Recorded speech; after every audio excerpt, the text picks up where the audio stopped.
Je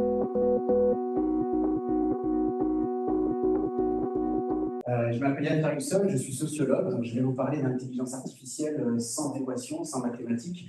Peut-être que ça va soulager certains d'entre vous et d'autres vont le regretter. Mais ça montre aussi que l'intelligence artificielle n'est pas un domaine réservé à des informaticiens, à des data scientists. Il y a énormément de métiers qui gravitent autour de l'intelligence artificielle et qui vont rendre possible cette révolution qui a été présentée en introduction. Et évidemment, vous en faites partie. Vous faites partie des acteurs qui vont rendre possible la confiance, notamment, dans l'IA, puisqu'on va voir que l'intelligence artificielle est une discipline de recherche qui est accompagnée, et elles ne le sont pas toutes, d'un certain nombre de fantasmes, de représentations, d'un imaginaire extrêmement riche, nourri par la science-fiction, qui fait que l'intelligence artificielle est une discipline de recherche qui provoque en nous deux émotions souvent contradictoires, qui font qu'on est un peu en dissonance émotionnelle avec l'intelligence artificielle. Il y a quelque chose qui relève de la fascination et quelque chose qui relève de l'inquiétude. Et la plupart d'entre nous, on est alimenté par ces deux émotions. Certains vont très fort vers la fascination et l'enthousiasme, d'autres très fort vers le stress et l'anxiété, mais la plupart d'entre nous, on est un peu entre les deux. Alors, moi, je dirige le Laboria, qui est une initiative commune à INRIA, l'Institut national de recherche en technologie digitale, qui a été créé par le général de Gaulle pour amener la France vers une forme d'autonomie stratégique sur cette technologie. On en est encore très très loin. Le ministère du Travail et de l'Emploi, qui en novembre 2021 a contracté une convention qui s'appelle le Laboria et qui a pour mission de créer des connaissances pour éclairer les politiques publiques sur le sujet de l'intégration de l'intelligence artificielle dans les environnements de travail. En novembre 2021, on pensait qu'on préparait un sujet d'avenir.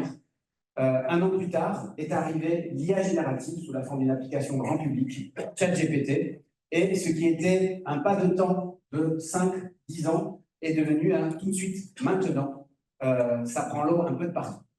Donc on va parler évidemment de l'IA générative, mais avant, puisque j'ai l'honneur d'introduire l'événement, eh bien, on va revenir sur l'IA et se poser une question. L'IA est-elle enfin devenue employable? Alors pourquoi enfin? Parce que si pour vous l'IA existe depuis novembre 2022, bah, c'est très récent, c'est normal que pour l'instant il n'y ait pas encore une montée en maturité totale sur nos métiers, par exemple.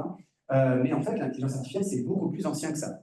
L'intelligence artificielle, c'est une discipline de recherche, avant d'être une application, qui a été pour la première fois énoncée dans un papier qui est sorti le 31 août 1957. Donc voilà, cette année, on est sur les 70 ans de ce papier, de ce document, qui propose d'organiser l'été suivant, en 1956, une université d'été, comme vous en avez sûrement fait de nombreuses, qui va se donner pour objectif de créer une nouvelle discipline. Et cette nouvelle discipline, ils se sont creusés la tête pour savoir comment ils allaient l'appeler. Ils cherchaient évidemment quelque chose qui fasse sens sur le plan scientifique, mais aussi quelque chose qui soit attractif, parce qu'ils avaient besoin de sous. Ils avaient besoin de sponsors, comme pour la journée, pour les 2 jours aujourd'hui, et notamment ils cherchaient une subvention de la Fondation Rockefeller. Et donc ils se sont creusés la tête et ils ont atterri sur intelligence artificielle, qui leur donne raison sur le plan marketing, c'est très puissant, mais ça génère aussi beaucoup d'anxiété, sachant que, vous savez, en anglais, intelligence se réfère non seulement à l'intelligence cognitive, ce qui est pour nous la définition, je dirais, la plus rapide et la plus naturelle de l'intelligence, mais en anglais, l'intelligence, c'est aussi l'information. Et peut-être que si on avait, au lieu d'appeler ça intelligence artificielle, on avait appelé ça système de traitement augmenté de l'information, on ne serait pas là à en parler. Surtout si on avait rajouté statistique, parce que là, l'amphi serait vide. On ne revient pas à Toulouse pour faire des conférences de stade. Et donc, ils annoncent comme ça la création, la volonté d'organiser ce séminaire, et ils le font. Voilà. À l'été 1956, ils se réunissent tous à Dartmouth, notamment ces 10 messieurs. Alors, on est toujours sur 10 messieurs blancs très diplômés. C'est encore un problème aujourd'hui. C'est encore un problème aujourd'hui. Il y a une hégémonie d'une catégorie mondiale de la population sur cette discipline qui pose des problèmes en termes de justice sociale, très clairement. Pas seulement parce qu'ils sont très bien payés, mais aussi parce qu'ils équipent leurs algorithmes de la représentation du monde. Et donc, ils lancent cette discipline, et cette discipline, elle a comme objectif de créer des programmes informatiques qui vont être capables de réaliser des tâches qui sont pour l'instant réalisées de manière plus satisfaisante par les êtres humains. Et pourquoi? parce qu'elles nécessitent des processus mentaux de haut niveau. Il donne quelques exemples: le raisonnement critique, l'organisation de la mémoire, l'apprentissage perceptuel, tout un ensemble de compétences cognitives que l'on considère généralement comme relevant exclusivement de l'espèce humaine. Eh bien, on va essayer de rendre les ordinateurs capables de le faire. Alors, dès 1956, deux grands chemins se dessinent pour rendre les machines capables de réaliser ces tâches. Le premier chemin, on l'appelle l'approche symbolique. L'approche symbolique, on appelle ça aussi IA logique. Elle consiste à essayer de rendre les machines capables d'imiter le raisonnement humain. Imiter le raisonnement humain. En gros, on travaille avec le meilleur expert de chaque domaine et on va échanger avec lui pour lui faire expliciter ses raisonnements face à des situations complexes. Donc on va partir de l'idée de formaliser un raisonnement.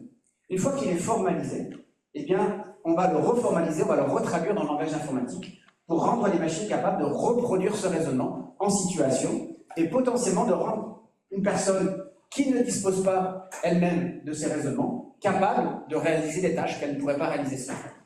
Donc ça, c'est l'IA logique. Dans le deuxième courant, l'approche connexionniste, eh bien, on va essayer non pas d'imiter le raisonnement humain, mais l'apprentissage humain. On va essayer de créer des machines qui sont capables d'apprendre. On dit que c'est une approche bio-inspirée parce qu'on va plutôt essayer de simuler la façon dont un enfant apprend. Le français, si c'est votre langue maternelle, vous saviez le parler avant d'apprendre le français. Vous saviez avoir une conversation avant d'apprendre les règles du français. Vous l'avez appris de l'expérience vers la règle. La deuxième langue, souvent en France l'anglais, on l'apprend dans le sens inverse. On l'apprend de la règle et souvent on s'arrête là. C'est pour ça qu'en France, on connaît très bien les verbes irréguliers, on ne sait pas parler anglais. On a la théorie, mais on n'a pas la pratique. Voilà. Là, c'est l'idée de lui amener des connaissances empiriques qu'elle va formaliser par corrélation. C'est pour ça qu'on appelle ça l'IA connexionniste. Dans les années 60, Minsky, un des grands fondateurs de l'IA, écrit un livre, fin d'année 60, où il condamne l'approche connexionniste. Où non seulement il dit que ça ne marche pas, mais il dit aussi que ça ne marchera jamais. Plus personne ne fait de l'IA connexionniste, sauf de manière clandestine. 2 ans après le Dartmouth, 1958, un des fondateurs de l'IA, qui n'a pas participé à l'ensemble de l'université d'été, seulement à quelques semaines, Herbert Simon, qui était dans les photos là, Herbert Simon, il est à la fois prix Alan Turing d'intelligence artificielle, qui est l'équivalent du prix Nobel, et prix Nobel d'économie. Donc il a quasiment 2 prix Nobel. Donc quand il dit quelque chose, généralement on se dit ça doit être sérieux. Il a eu le prix Nobel d'économie pour ce qu'on appelle la théorie de la rationalité limitée. Qu'est-ce que la théorie de la rationalité limitée? Rapidement, c'est plus complexe que ça. La plupart du temps, dans les organisations, nous trouvons des solutions satisfaisantes à des problèmes qui n'ont pas de solution optimale. Nous trouvons des solutions satisfaisantes à des problèmes qui n'ont pas de solution optimale. Manière élégante de dire, on se débrouille. On se débrouille. Et lui, ce qui l'intéresse, c'est de rendre les machines capables de trouver des solutions à ce type de problème. Et bien lui, il nous dit, dans 2 ans, comme disent les jeunes, le game, il est plié. Dans 20 ans, pardon, le game est plié. Il nous dit ça en 1958. Lui, il pense qu'il faudra 20 ans pour rendre les machines capables de réaliser tout ce que les humains peuvent faire. Et ça ne nous a pas échappé, ce n'est pas arrivé. En 1978, on est au cœur de ce qu'on appelle le premier hiver de l'intelligence artificielle. C'est-à-dire un moment où on ne veut plus parler d'intelligence artificielle. Ceux qui en parlent, on dit tu sors. Tu sors, tu nous agaces. C'est un vieux rêve d'après-guerre, etc. Alors pourquoi c'est si difficile de faire travailler les machines? Il y a beaucoup de raisons. Et moi, je vais vous donner une raison plus travail, parce que je suis sociologue du travail. Et cette raison, on l'appelle le paradoxe de Polanyi. Alors, ce n'est pas Karl Polanyi, mais Michael Polanyi, son petit frère, qui en 1966 a écrit un livre qui s'appelle The Tacit Dimension. Que dit le Tacit Dimension et que dit son paradoxe?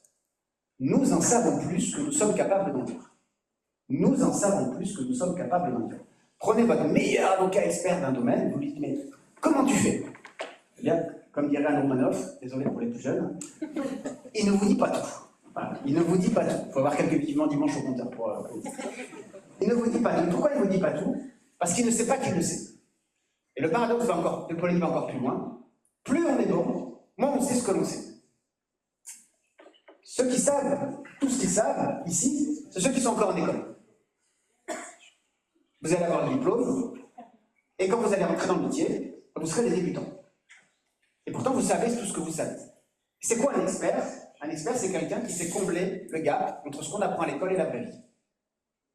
Eh bien, ce gap, il s'alimente de savoir-faire tacite. On sait dire des choses, mais on ne dit pas tout. Et donc, évidemment, on est en difficulté, puisqu'au moment où Martin Salmon parle, et jusque dans les années 2010, le courant dominant de l'IA, c'est l'approche logique, où il faut faire dire à l'expert tout ce qu'il sait, pour ensuite le mettre dans la machine. Alors, qu'est-ce qui se passe dans les années 2010 pour dire il est en train de se passer quelque chose, il va peut-être falloir se réintéresser à l'IA, et les investisseurs disent peut-être qu'on a un peu d'argent à se faire en mettant de l'argent dans le dos. Premier événement, la Google Car. 2010, un véhicule autonome parcourt des dizaines de milliers de kilomètres sans chauffeur, sans accident. 2011, Watson terrasse deux des plus grands joueurs de l'histoire de jeu, à un jeu que les moins de 40 ans ne peuvent pas connaître encore, désolé, Jeopardy. Jeopardy, c'est un jeu qui est rigolo, on donne les réponses, vous devez trouver les questions. En France, il était animé dans les années 90 par... Voilà. Souvent, il y en a qui hésitent à dire, hein, parce que comme j'ai fait un marqueur générationnel. Eh bien, Watson est une IA qui va terrasser deux des plus grands joueurs de l'histoire de jeu de télé américain. Et ce qui n'est pas surprenant, c'est qu'il ait les connaissances. Ce qui est surprenant, c'est que Watson y parvient en langage naturel dans les conditions du direct. Et si vous n'avez pas vu Jeopardy, mes questions pour un champion, eh bien vous savez que ce qui est fascinant avec ces joueurs, c'est la rapidité avec laquelle ils identifient ce qui est attendu d'eux. Eh bien Watson bat ce genre de joueur. Alors là, on est un peu dans les paillettes, beaucoup plus sérieux que 2012. Là, c'est vraiment le moment où là, il se passe quelque chose. 2012, c'est le concours ImageNet. Le concours ImageNet, c'est un concours de computer vision. Qu'est-ce que la computer vision? On met des images devant un ordinateur et les ordinateurs doivent prédire ce qu'il y a sur cette image. Ce concours existe depuis quelques années et les performances des machines plafonnent à 27% d'erreur.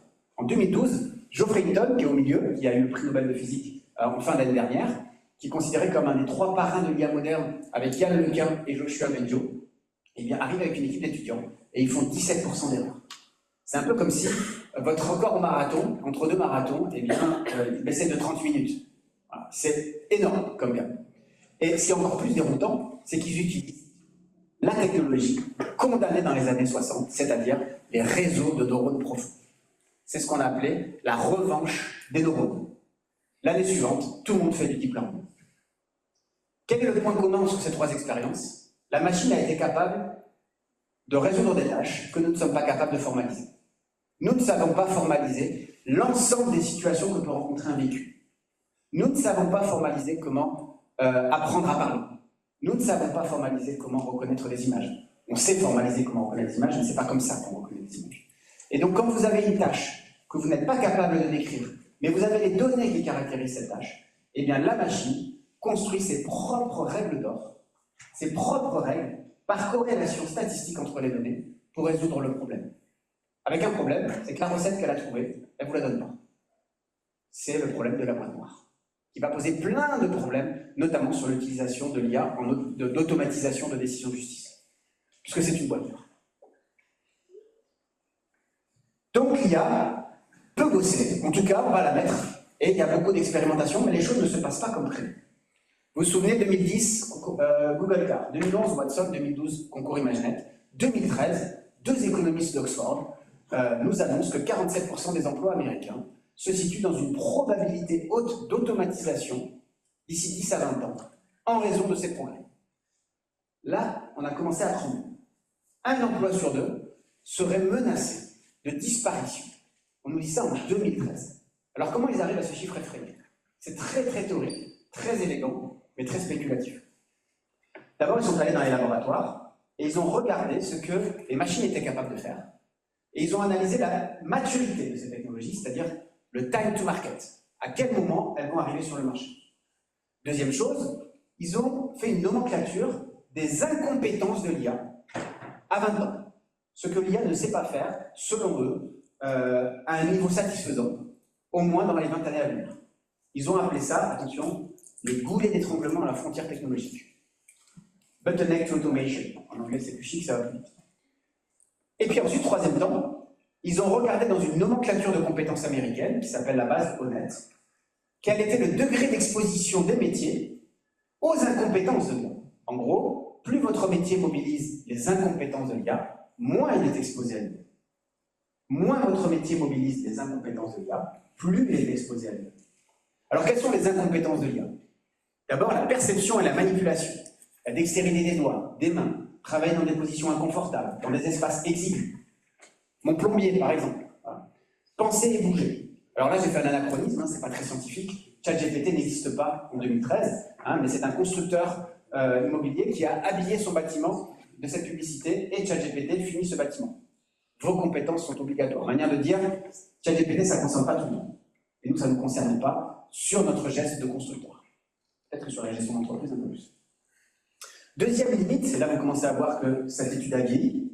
2013, l'intelligence créative.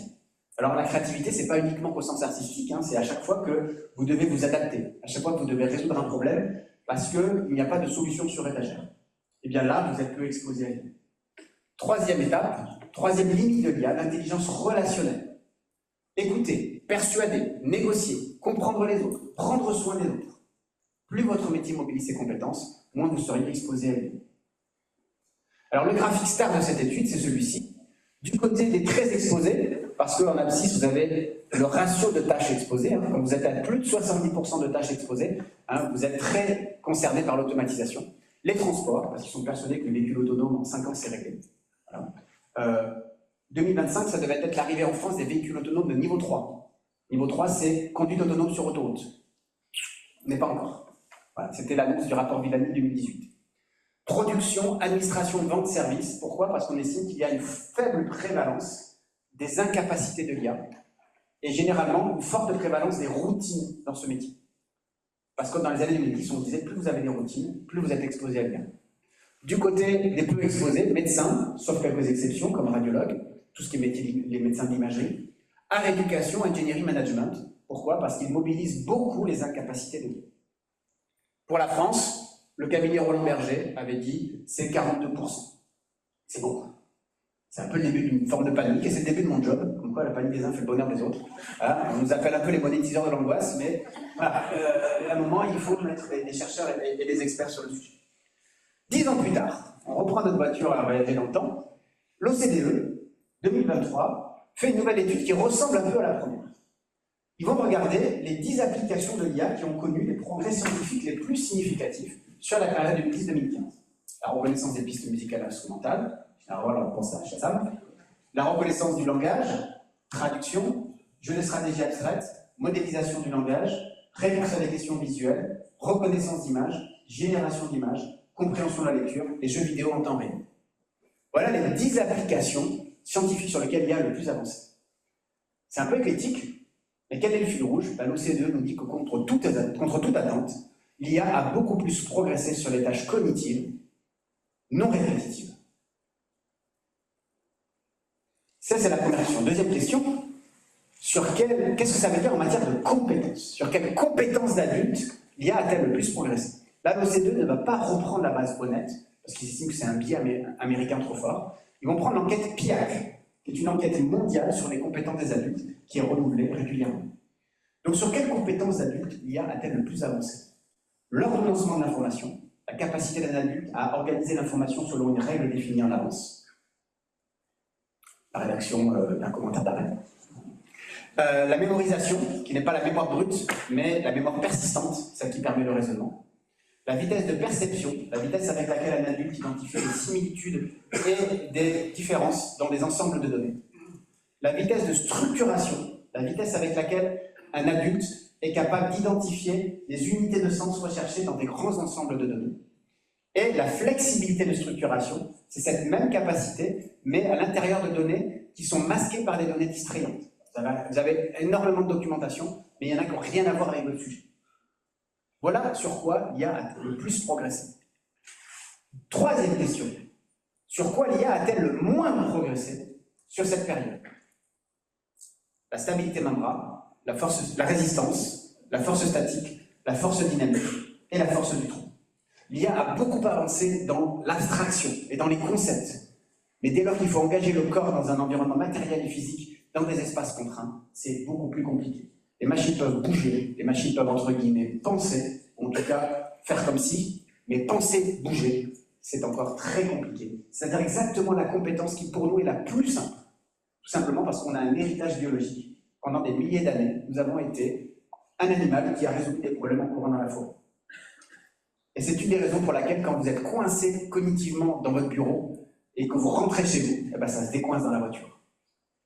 Ou en marchant, si vous marchez, ou dans les transports, parce que penser, bouger, ça réactive ce patrimoine biologique. C'est pour ça qu'on fait beaucoup aujourd'hui de walking meeting, notamment à Silicon Valley. Quatrième question. Quels sont les métiers qui mobilisent le plus ces compétences? Eh bien là, l'OCDE nous dit que contre toute attente, les 3 métiers qui sont théoriquement les plus exposés à l'IA, c'est directeur généraux, ingénieur et manager. Et là, les sociétés qui nous font venir en mode « aidez-nous à accompagner les collaborateurs ». Voilà. Et bien là, le COMEX, il dit « aidez-nous ».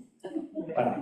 Aidez-nous. Parce que là, on se rend compte que c'est une transformation qui concerne tous les métiers, et pas une énième transformation qui va aller chercher des bas niveaux de qualification. Sauf que on va dire nous, nos métiers, n'ont pas vécu les transformations précédentes. Nous ne sommes pas habitués à entendre que nous sommes concernés, que nous sommes éventuellement vulnérabilisés par l'IA. Mais on n'est pas forcément vulnérabilisés. Pourquoi? Parce que, justement, l'OCDE nous dit qu'on parle de moins en moins de robots et de plus en plus d'assistants. On parle de moins en moins de se débarrasser de tâches pour les filer à des machines et de plus en plus d'assistants qui nous accompagnent pour dénouer la complexité. Et c'est exactement ce que nous apprend l'IA générative au travail. L'IA générative au travail, c'est novembre 2022. L'IA générative existait avant, mais c'est un game changer. Je vais essayer d'éviter trop les anglicismes, c'est une servitude qui a dit doucement, il faut dire qu'il faut gâcher, pas spoiler, il faut dire clavarder, pas chatter. Mais là, un game changer, c'est vraiment une transformation très rapide. Pourquoi c'est rapide? Parce que tout le monde peut y aller. ChatGPT est l'application qui a le démarrage le plus rapide de l'histoire du web. 2 mois pour atteindre les 100 millions d'utilisateurs. Avant, c'était TikTok, c'était 9 mois. Donc, on a aujourd'hui une majorité de la population, plus de 80% des Français ont entendu parler de l'IA générative. Pour cette population, l'IA, c'était Terminator ou Her. Ça dépend qu'est-ce que vous préférez. Les comédies romantiques ou les films de guerre. Voilà. Mais dans les faits, c'était ça. Là, c'est devenu très concret. Deuxième chose, auparavant, à peu près 5% des Français, entre 1 et 5% des Français disaient « je travaille avec l'IA ». Aujourd'hui, on serait entre 20 et 40%. Sauf que le moins de 5%, c'était des initiatives d'employeurs. Aujourd'hui, l'IA, c'est d'abord une initiative d'employés. La majorité des usages de l'IA, ce sont des employés qui utilisent une solution non validée, non experte, et qui le font, pardonnez-moi, en 12D. Voilà. Et qui ne veulent pas le dire. Et on verra pourquoi ils ne veulent pas le dire. Donc aujourd'hui, on a des pratiques largement informelles, et je me suis laissé dire que ça arrivait de temps en temps à certains d'entre vous. Voilà, professionnels ou étudiants en apprentissage déjà en cabinet. Et oui, pour l'instant, on a tendance un peu à cacher notre usage. Donc, voilà, très bien. On apprend aussi que les machines hallucinent. Voilà un nouveau terme. Les humains hallucinent, paraît-il, quand ils voient des choses qui n'existent pas. Eh bien, pour les IA génératives, rien n'existe.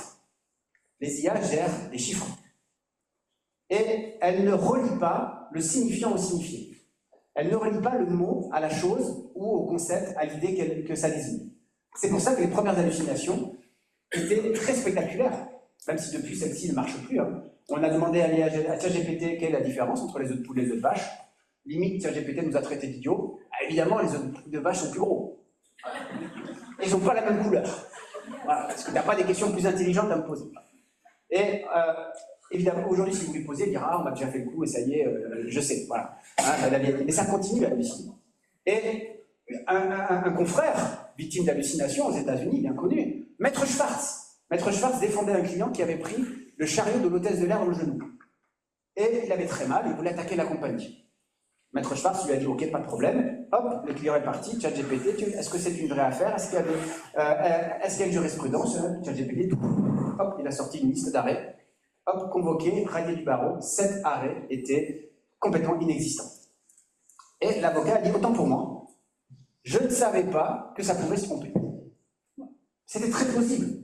Et ça, c'est un des problèmes. C'est très plausible. C'est très vraisemblable. Et donc, l'IA générative amène une confusion entre la vérité et la vraisemblance. Ça avait été étudié par Daniel Kahneman, qui est un très grand psychologue, qui a eu le prix Nobel d'économie.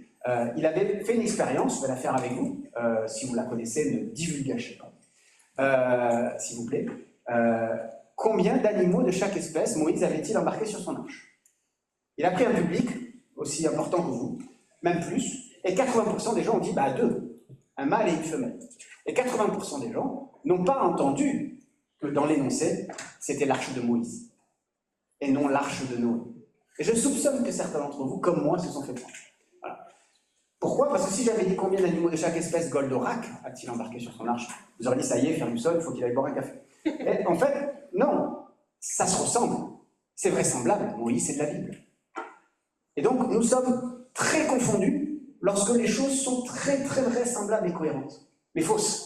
C'est ça une hallucination, c'est une affirmation confiante mais fausse.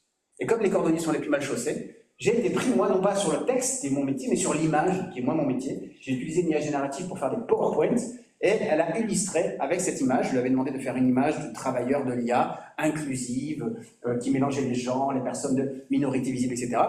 J'avais tout ce que je voulais, donc je n'ai pas regardé. Je n'ai pas vu que le monsieur à gauche a une chaussure blanche et une chaussure noire. Vous allez me dire, ça peut être un style. Mais je n'avais pas vu non plus la femme à 3 jambes, ce qui est beaucoup plus rare. Et j'ai présenté ça devant le cabinet de la ministère du Travail, qui n'a rien vu. Voilà. On était tous là, ah oui, voilà. Peut-être qu'ils ne m'écoutaient pas. Mais en tout cas, vous voyez à quel point on peut être pris soi-même. Alors ce qui est intéressant, c'est ce que font les gens avec l'IA. On leur a rien demandé. Et ils l'utilisent. Alors vous voyez qu'ils cherchent à gagner en productivité, vous voyez qu'ils veulent réaliser des tâches répétitives, hein, c'est la 4e étape. Et vous aurez là des fournisseurs qui vont vous dire, voilà, gagner en productivité, tâches répétitives, c'est une des promesses. Mais spontanément, créativité, innovation, inspiration, c'est-à-dire typiquement des tâches que l'on considérait comme exclusivement humaines. Beaucoup de gens l'utilisent comme des assistants pour développer leur créativité. À tort ou à raison, mais ils le font tout seuls, on leur a rien demandé. Mais ce qu'ils font aussi, c'est qu'ils l'utilisent pour des données de recherche. Hein, vous voyez en dessous, des données de recherche, et ça c'est embêtant parce que ChatGPT n'est pas un moteur de recherche. L'IA générative n'est pas un moteur de recherche. Un moteur de recherche extrait de l'information sur une base documentaire. Une IA générative invente une information qui est probablement statistiquement juste, mais ce n'est que de la probabilité. Et dans le droit, il n'y a pas que de la probabilité. Paraît-il. Ça, c'est une étude qui a été faite auprès d'utilisateurs de Claude, donc qui est un rival de ChatGPT. 4 millions de conversations ont été analysées. 4 millions de conversations ont été analysées. Et première question, qui l'utilise? Vous n'avez pas de surpris, des codeurs. Les codeurs, les mathématiciens, ils utilisent Claude. Mais regardez juste en dessous, art et médias, éducation et livres. Et juste en dessous, tâches de bureau et tâches administratives. L'IA générative amène l'IA vers les métiers de lettres. Pas seulement vers les métiers du chiffre. Ensuite, ils ont regardé les rémunérations. Combien sont payés les gens qui utilisent Claude? Eh bien, ils se situent dans le quartile supérieur des rémunérations américaines. Ils font partie des 25% les mieux payés aux États-Unis, mais dans la fourchette basse de ces 25%. En gros, ce sont des bac plus 5, bac plus 6, bac plus 7, avec 5 ans d'expérience. Quand vous êtes sur les très mal payés ou sur les très bien payés, eh bien là, vous avez beaucoup moins d'utilisation. Enfin, quel est le schéma d'utilisation?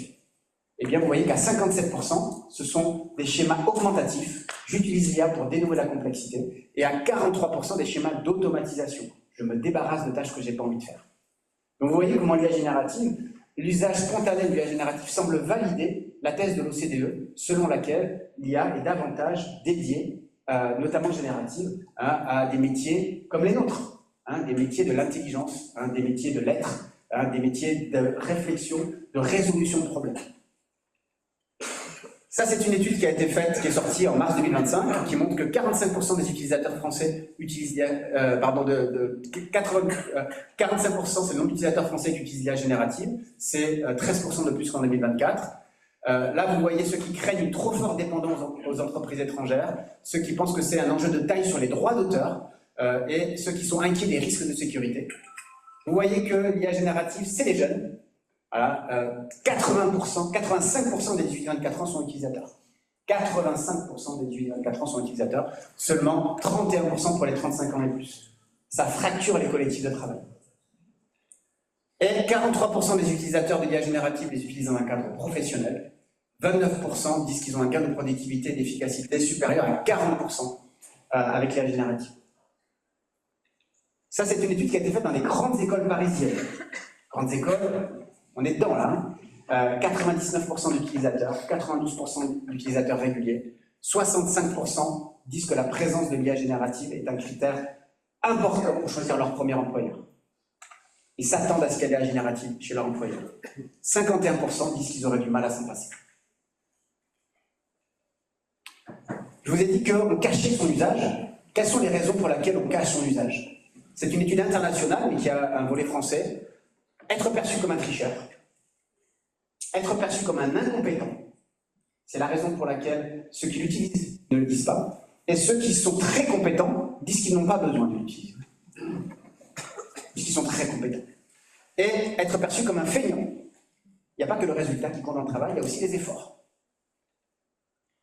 Les Français sont les plus peureux du monde en matière d'IA générative. C'est une étude de BCG qui l'a montré. 31% des Français ont peur de l'IA générative, c'est 2 fois plus que la moyenne mondiale. 68% des Français anticipent des conséquences négatives pour leur entreprise. 4 sur 10 pensent que l'IA pourra à terme faire l'essentiel de leur travail et 27% pensent que ça arrivera dans les 10 ans. Je vais terminer sur des enjeux un peu plus réglementaires, même si dans la table ronde, on parlera de droit, mais je vais être beaucoup plus large que, évidemment, les experts qui vont vous parler du règlement IA. D'abord, la nécessité de produire un cadre de confiance. Il y a énormément de manifestations, c'est dur de s'y retrouver. Vous savez que la France a accueilli le sommet de l'IA mondial en février, et ça a réuni 58 pays. On a signé un document pour une IA inclusive, ouverte et éthique. 3 mots de trop pour les Américains qui n'ont pas voulu signer. Mais les Chinois ont signé, avec qui on ne parlait pas d'IA pendant 10 ans. Donc, éthiquement, il semblerait qu'on soit plus d'accord avec les Chinois que les Américains sur l'IA. Ça bouge, voilà, ça remue. Voilà. Les Américains n'ont pas signé, les Anglais non plus, mais pour d'autres raisons. Les Américains ont dit non, ça c'est woke. Nous avez embêté pendant 6 mois sur le wording, en disant ça on enlève, l'inclusion on enlève, et à la fin on l'a mis dans la charte, et ils n'en ont pas voulu. Il y a eu sur la présidence Biden des décrets qui ont été abolis. Il y a une pétition mondiale pour dire qu'il fallait un moratoire sur l'IA, évidemment, qui n'a pas été exécuté. Vous avez Yann Lequin qui lui dit non, il faut arrêter, c'est un nouveau siècle des Lumières, c'est une nouvelle renaissance. On est un peu perturbé parce que les plus grands experts mondiaux ne sont pas du tout d'accord. Il dit c'est génial, parce qu'il faut arrêter. Certains disent que j'ai honte. Vous vous souvenez, Yann Lequin, lui, dit c'est génial. Benjo, il dit il faut faire une pause. Et Geoffrey Hinton, il dit j'ai honte. Voilà. Bon, choisissez votre préféré, vous aurez raison. Et puis là, récemment, vous avez une républicaine qui a tout simplement proposé une loi pour interdire aux États de réglementer l'IA. Tout simplement. Interdire aux États de réglementer l'IA. C'est la fausse bonne idée pour libérer l'innovation. Parce que si vous ne mettez pas un cadre en amont, eh bien vous ouvrez l'espace à la judiciarisation en aval. Qui est responsable? Vu qu'il n'y a aucun cadre, eh bien chacun va se retourner contre le fournisseur pour dire je veux 10 millions de dollars. Les États-Unis ils aiment bien faire ça. Donc, mais c'est l'idée qu'on a pour libérer l'innovation. Le MIT a dit qu'il y avait 777 risques à l'IA. Alors pourquoi? Ça fait 3 fois 7, donc c'était sympa. Mais ils auraient pu en dire plus, en dire moins. Et ils les ont classés par famille. La confidentialité et la sécurité, la désinformation, l'interaction en machine, les acteurs malveillants et les usages abusifs, la discrimination et la toxicité, les dommages socio-économiques et environnementaux, les défaillances et les limites des systèmes d'IA. Ensuite, ils les ont classés par catégorie. Est-ce que le risque il vient de la machine elle-même? Est-ce qu'il vient de l'intention de l'utilisateur? Ou est-ce qu'elle vient du timing d'utilisation? On voit que c'est un peu réparti entre l'entité et l'intention. On met en place des cadres autour de ces grands principes, que l'IA soit loyale et équitable, qu'elle soit transparente, traçable et explicable, qu'elle n'impute pas l'échelle de responsabilité, qu'elle soit conforme au cahier des charges. Ça, c'est l'éthique by design. Et puis, à côté de ça, vous avez aussi cette idée de reinforcement learning from human feedback, c'est-à-dire qu'on va essayer régulièrement de regarder si ce que produit la machine est aligné avec les principes éthiques qu'on avait établis au moment de la formation, de la conception de ce système. Et à côté de ça, vous avez la Silicon Valley qui est en train de virer un peu idéologiquement, de se déplacer vers le Texas, et qui dit qu'en fait, tout ça, c'est pipeau. La responsabilité est individuelle, et tout ça, c'est du wokisme. Et donc, il faut arrêter d'intégrer des principes de justice dans l'IA qui ne sont que des visions partielles de ce qui est un monde juste. Et Elon Musk dit qu'il faut simplement l'honnêteté. Qualité qu'on lui reconnaît par ailleurs. Hein, donc, on voit bien à quel point tout ça n'est pas établi. Et je vous ai dit, si on nous avait dit il y a 5 ans que la Chine signerait la convention de la France, enfin pour proposer à la France, et pas les États-Unis, on aurait été complètement scotché. Et aujourd'hui, on ne sait plus trop quoi penser. En Europe, on essaie d'établir une IA basée sur la confiance, avec ces grands principes qui vont être décrits tout à l'heure à la table ronde. On essaie non pas de protéger l'innovation, comme le font les Américains, non pas de protéger le gouvernement, comme le font les Chinois, mais plutôt de protéger le consommateur, le citoyen européen. Et donc on met en place une échelle, non pas de régulation des technologies, mais des usages. Et à chaque usage, on associe un niveau de risque. Et plus le risque est élevé, voire inacceptable, et plus on rigidifie le cadre réglementaire. Plus il est léger, et plus on l'assouplit. Et donc ça, c'est l'idée que ce cadre de confiance, c'est ce qui va permettre à l'IA de se libérer. C'est ce qui va permettre d'aller vers l'IA sereinement. Imaginez si du jour au lendemain, on décidait, on supprime tout le code de la route, on enlève tout, et on y va. Personnellement, je ne sors pas. J'arrête de conduire. Donc là, l'idée, c'est, on va mettre en place cette réglementation. Évidemment, la question, c'est, est-ce qu'on n'est pas trop tôt? Est-ce qu'on n'est pas trop tôt parce que la voiture, c'est mature, mais l'IA, c'est pas mature. Et si nous, on réglemente quand les autres ne réglementent pas, est-ce qu'on ne se tire pas une balle dans le pied pour atteindre l'autonomie stratégique que l'on vise? Et donc, face aux pro-régulations pour créer le cadre de confiance, vous avez les pro-innovations qui, eux, disent il y en a trop et il faut libérer de l'espace. Et donc, quels sont leurs arguments? L'argument de l'innovation. Il faut qu'on soit audacieux, il faut qu'on soit des pionniers. Vous êtes à Toulouse, il y a un musée ici, c'est sur les pionniers de l'aéropostale. Hein, la plupart, ils sont morts. Voilà, la plupart, ils sont morts. Et là, les pionniers, c'est nous. On n'a pas trop envie d'avoir le même sort que Didier Dora ou Saint-Exupéry. On a plutôt envie d'être tranquille et d'utiliser des technologies fiables et sûres. L'argument de la compétition, voilà, si on ne le fait pas, eh bien, on va être dépassé économiquement et on aura aussi des démocraties sous infusion américaine ou chinoise parce qu'on n'aura pas nos propres écosystèmes technologiques. Et puis, il y a l'argument de la civilisation. C'est le progrès. Il faut croire dans le progrès. Et on est en train de freiner tout ça. C'est plutôt défendu par Yann Lequin. Et je termine pour les avocats. Évidemment, ça va vous challenger. Vous avez cette maxime sur ce serment de déontologie. Je jure, comme avocat, d'exercer des fonctions avec dignité, conscience, indépendance, probité et humanité. Et vous avez un code qui réglemente tout ça. Et évidemment, voilà, je vous fais un petit SWOT, force faiblesse, opportunité, menace par rapport à tout ce que je viens de dire. Les forces faiblesses, c'est vos forces, les caractéristiques de votre profession. On voit que vous avez une culture déontologique qui est forte, vous avez une indépendance professionnelle, vous avez une recherche de performance qui est compatible avec les devoirs envers le client, vous avez une sensibilité au secret professionnel, ce qui peut vous armer quand même par rapport à tous ces enjeux de confidentialité, de secret, de protection des données. Une des faiblesses, ça peut être les usages informels. Si vous êtes en train de cacher votre usage parce que vous avez peur qu'on dise que vous n'êtes pas bon, eh bien, on ne peut pas avoir cette discussion sur la déontologie. Un manque de formation technique et juridique, mais là, vous avez une super offre de formation qui a été faite. Un risque de violation du secret si vous êtes sur les outils non sécurisés. Et des possibles déconnexions entre les pratiques IA et les principes déontologiques. Ça arrive assez souvent. Il y a un principe déontologique, mais je peux faire en 1 heure ce que je devais faire en 5 heures. Parfois, voilà, la déontologie, elle est plus flexible. Du côté des opportunités, vous avez des opportunités délégatives, repasser à l'IA des choses que vous n'avez pas envie de faire, mais aussi augmentatives, travailler avec l'IA sur des tâches complexes. Vous avez potentiellement pour vos clients un meilleur accès au droit. Vous avez un développement d'outils d'IA sécurisés et éthiques pour les cabinets, puisque c'est le sujet un des 2 jours, vous allez en voir quelques-unes. Et puis, vous pouvez aussi avoir des valorisations d'avocats qui seraient innovants et responsables, qui ont les meilleures pratiques et les meilleurs outils. Du côté des menaces, on retrouve sur le secret professionnel et les risques disciplinaires, la dépendance cognitive à des outils non maîtrisés. Aller vers l'IA quand on ne maîtrise pas son propre art et quand on ne maîtrise pas ce qu'est l'IA, eh bien c'est une zone dangereuse. Des inégalités entre professionnels, ceux qui peuvent être très dotés et ceux qui ne le sont pas, et une altération de la relation humaine. Aujourd'hui, on peut ne pas cacher à son collègue qu'on utilise l'IA, mais on peut le cacher au client parce que le client il a l'impression que si vous avez besoin d'IA, c'est que vous n'êtes pas compétent ou tout simplement qu'il paye un peu cher pour aller voir ChatGPT. Ça peut être ça, sa représentation. Donc aujourd'hui, le shadow IA, c'est aussi beaucoup le cacher au client. Parce que le client, il n'achète pas de l'IA, il achète de l'attention, il achète du temps humain. Et donc, il y a un risque de déshumanisation. Merci d'avoir réfléchi avec nous.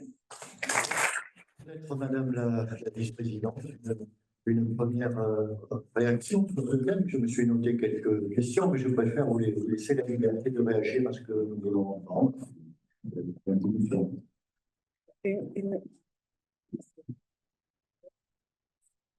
Alors,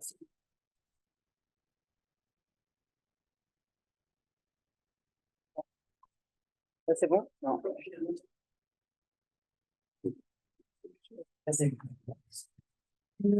Une première réaction, ben, je pense qu'en tout cas, l'entrée en matière a été très riche. La conclusion moi, de votre intervention, je la trouve finalement plutôt optimiste pour en tout cas une profession comme la profession d'avocat, puisque vous avez parfaitement cartographié à la fois quels étaient les enjeux de l'usage de l'intelligence artificielle par les avocats, quels en étaient effectivement les risques, mais aussi les opportunités. Je pense que c'est effectivement comme ça qu'il faut le voir. Vous pourrez d'ailleurs, le moment venu, nourrir aussi vos travaux, puisque semaine prochaine, on va avoir la première restitution d'une étude que le Conseil national des barreaux a commandé à l'Institut de sondage Via Voice. Donc, j'en profite d'ailleurs près des confrères qui sont dans la salle. On a fait une relance la semaine dernière pour que les confrères, alors même je profite aussi, les bâtonniers puissent relayer, participent effectivement à ce sondage avec effectivement 3 lots. Un lot consacré aux avocats, l'usage effectif que font les avocats aujourd'hui de l'IA, quelles sont aussi les attentes et les craintes des confrères vis-à-vis de ces outils. Et on a fait également cette étude en miroir vis-à-vis du client. Et c'est ce que vous disiez tout à l'heure en conclusion et qui est intéressant de savoir effectivement, est-ce qu'on se cache de l'utilisation de l'IA vis-à-vis du client, est-ce qu'on doit en parler? Et on interroge sur deux lots indistincts, à la fois le client particulier, des personnes qui ont été ciblées, qui ont eu recours au service d'un avocat il y a moins de 5 ans, et de savoir comment est-ce qu'ils voient, eux, demain, la relation à l'avocat sous tous les aspects. Et je dirais, on ne s'interdit rien, et notamment, on en parlait tout à l'heure avant l'intervention, la question aussi de la facturation, de la prestation de l'avocat, donc sur tous les aspects de la relation avec le client particulier et le client professionnel. Et on arrive effectivement à se poser à travers toutes ces questions et s'interroger sur nous-mêmes, se poser toutes les questions et tous les enjeux que vous avez posés, notamment dans votre dernière slide. Merci beaucoup. Monsieur Afid Boubacar, magistrat, directeur adjoint de l'ENM en charge de la formation continue. Je suis persuadé que ce que nous venons d'entendre vous a inspiré. Et on sait que vous êtes également sur cette thématique. Et puis, vous avez dû être sensible à cette histoire de cet avocat qui a décidé une jurisprudence qui n'existait pas, ce qui est toute une tentation que nous avons tous, parce qu'on a ce biais de confirmation de la défense de nos clients qui nous amène à rechercher, et pas encore à trouver, mais à rechercher en tout cas ce qui n'existe pas. Pas que les avocats. C'est un biais de fainéantise, je vais l'appeler comme ça. Puisqu'on devrait se forcer à vérifier les éléments qui sont fournis ou proposés. On ne le fait pas toujours. Je pense que je peux vous dire d'où je parle également, parce que j'ai une deuxième casquette, une casquette supplémentaire. Le 10 février, puisqu'on parlait du sommet IA, donc j'ai reçu une lettre de mission du garde des Sceaux pour mener une mission sur le déploiement de l'IA en justice. Alors, quand je dis en justice, c'est pour les acteurs qui sont administrés par le ministère de la Justice. Et la question était de savoir comment en 3 mois on était en capacité de mettre à disposition des outils et développer des usages. Et s'il y a une question qui n'a pas été vue dans le cadre de la mission que l'on mène, avec Tariq Laksimi qui est embarqué dans la même aventure, ou galère, je ne sais pas, il me le dira à la fin. c'est l'impact sur les emplois. Et j'avoue que ce passage de votre intervention était vraiment le plus intéressant. J'ai même récupéré quelques références nécessairement pour aller voir immédiatement après l'intervention du jour ce à quoi ça faisait référence dans le détail, parce que c'est le sujet qui, à mon sens, est le sujet majeur à l'issue de cette mission. Avoir un plan stratégique, un plan de déploiement, un plan d'usage. De toute façon, nous avons de telles pressions extérieures que nous n'avons pas d'alternative. En revanche, l'impact sur les métiers, l'avenir notamment des métiers justice, et il n'y a pas que des métiers de magistrat, des greffiers, il y a une équipe autour du magistrat qui s'est constituée, qui a des missions spécifiques et qui pourrait être dans une logique de remplacement, notamment lorsqu'il s'agit de recherche, de synthèse, d'extraction de données, qui, à mon sens, pourrait arriver bien plus vite qu'on l'imagine. Très bien, merci beaucoup.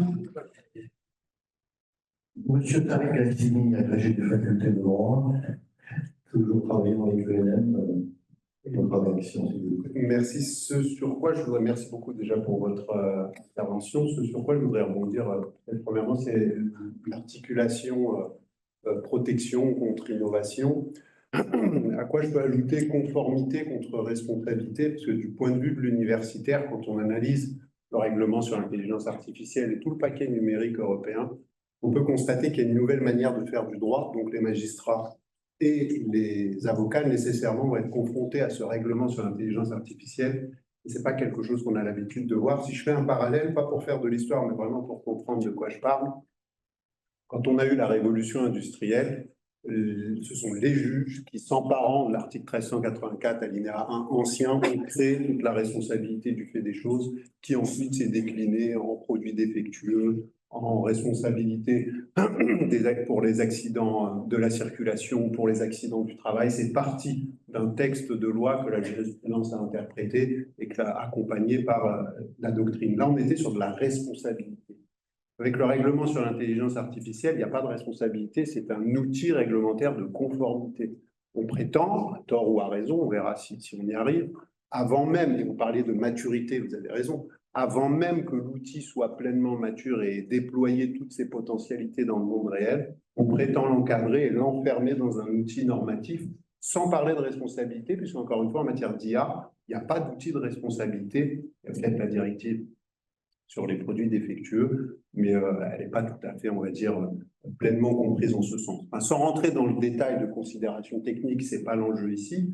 Je veux vraiment dire que l'IA, c'est effectivement une révolution, comme on le dit, dans ses applications, mais dans la manière qu'on a d'appréhender le phénomène sous l'angle juridique, c'est plus le droit civil classique que l'on connaît, ça se passe au niveau de l'Union européenne, ça se passe avec des règlements, et donc c'est plus ce que l'on appelle le droit en réseau que le fameux le code, l'interprétation jurisprudentielle et ce qu'en dit la doctrine.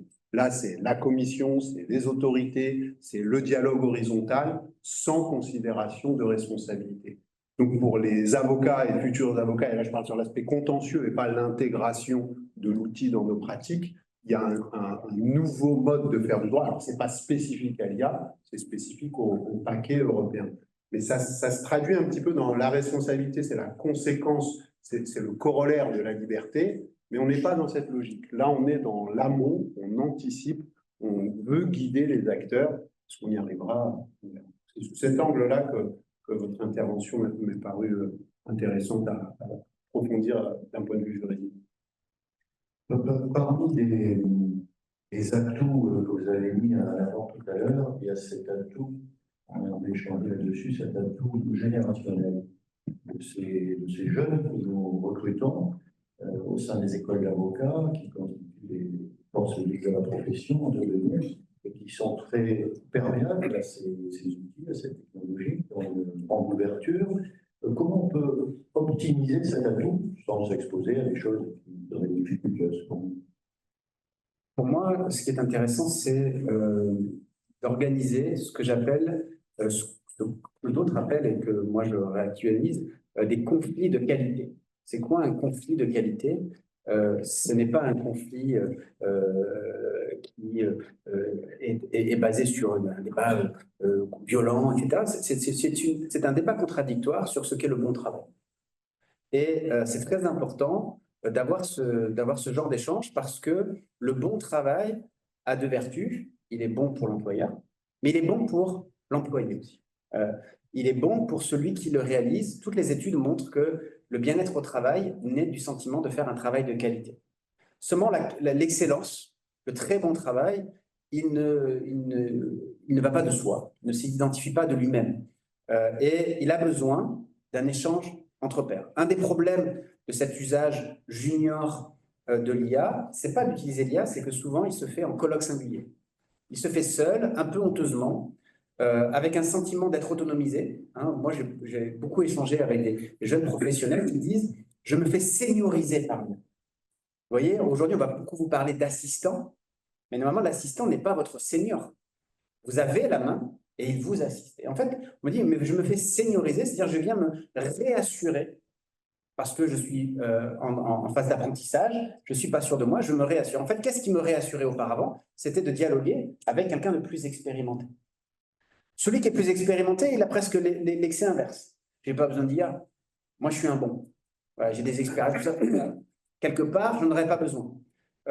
Alors même qu'il est tout à fait celui qui est peut-être le mieux à même d'évaluer la pertinence de ce qui est produit comme résultat. Donc, on a besoin de ces jeunes professionnels qui sont très proactifs, qui viennent tirer un peu ceux qui le sont un peu moins. Et on a besoin de ceux qui le font un peu moins pour dire « attention, ralentis ». On a un code de la route et quand la voiture arrive dans un endroit un peu dangereux, on met des ralentisseurs. Le ralentisseur de l'IA, c'est le discernement et le sens critique. Seulement, on ne les met pas systématiquement parce que quand vous avez fait 80% du chemin en 5 minutes, mettre 2 heures pour faire les 20 derniers pourcents, vous n'avez plus du tout envie. Vous voulez continuer à aller vite parce que c'est grisant. Moi, ça m'arrive des fois d'être grisé, ça va plus vite que mes capacités de formulation. Par l'IA, je me dis, Yann, ralentis.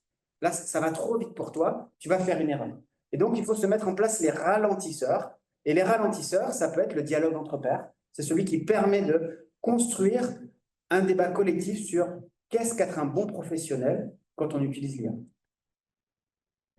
Est-ce qu'on peut dire, comme le téléphone qui est sur cette table, que ça fait partie des objets, des technologies dont nous n'avions pas besoin, véritablement, mais dont nous ne pourrons plus véritablement nous passer? Oui, alors effectivement, je vous ai donné ce chiffre tout à l'heure qu'un tiers des utilisateurs disent de ne plus pouvoir s'en passer, mais ils peuvent plus s'en passer pour des choses qui sont un peu embarrassantes quand on sait à quel point l'IA n'est pas du tout anodine sur des aspects sociaux et environnementaux. Dieu me dit « Ah, je vais en Bretagne au mois de mai, je ne connais pas bien la météo. » Je demande à ChatGPT « Qu'est-ce que je mets dans ma valise ?» Voilà, on est à ce niveau de prothèse cognitive. On est aujourd'hui sur des technologies qui sont, encore une fois, pas du tout anodines. Donc, oui, on a une forme de dépendance qui va très, très vite, mais c'est quelque part, on est dépendant à plein de technologies. Là, aujourd'hui, on a tellement de technologies qui rendent ce moment possible, entre la façon dont on est arrivé pour se réunir, la façon dont on parle à travers le micro, etc. On ne saurait pas faire. Donc, le sujet n'est pas la dépendance. Le sujet, c'est plutôt qu'est-ce que cette dépendance nous fait perdre et nous fait gagner. Voilà. Elle nous fait gagner des choses. Par exemple, vous allez plus vite. Vous arrivez plus vite à un résultat. Voilà. Mais par contre, vous investissez moins dans le chemin et dans le parcours. Quand on allait aux États-Unis en bateau avant, le temps du voyage était très important. Et vous avez toute une littérature du voyage qui raconte ce qui se passe sur les bateaux. Aujourd'hui, ce qui est important, c'est d'arriver. On arrive à New York en 8 heures. Donc le voyage, on s'en fout. On met des séries, on mange, on boit. Et puis, on s'abrutit un peu. Ce qui est important, c'est d'arriver. Il n'y a plus le voyage. Et en fait, dans le monde du travail, c'est important d'avoir des bons résultats, mais ce qui est important, c'est le faire. À un moment, moi, quand j'utilise trop l'IA, je me dis, je suis plus satisfait d'avoir rendu un livrable dans les temps que d'avoir fait. Alors même que faire est quelque chose qui me plaît. J'aime mon travail.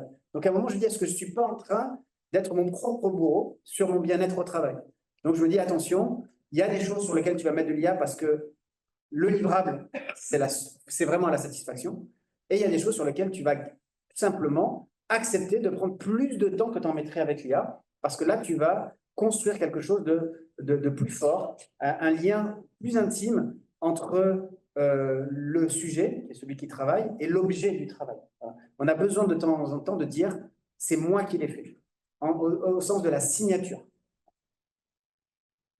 Est-ce que vous pourriez nous aider tous les quatre à cerner, tiens, pour acquis désormais qu'on va vivre avec dans nos vies personnelles comme dans nos vies professionnelles avec l'IA. Est-ce que vous pourriez nous aider à cerner nos points de vigilance? J'en citerai les trois à la volée, je crois qu'ils sont acquis pour tout le monde. Le premier concerne la protection des données de nos clients, et c'est pas simplement du RGPD, c'est du secret professionnel, et ce n'est pas rien. Nous y sommes très, très attachés, et c'est le cœur nucléaire de notre profession d'avocat.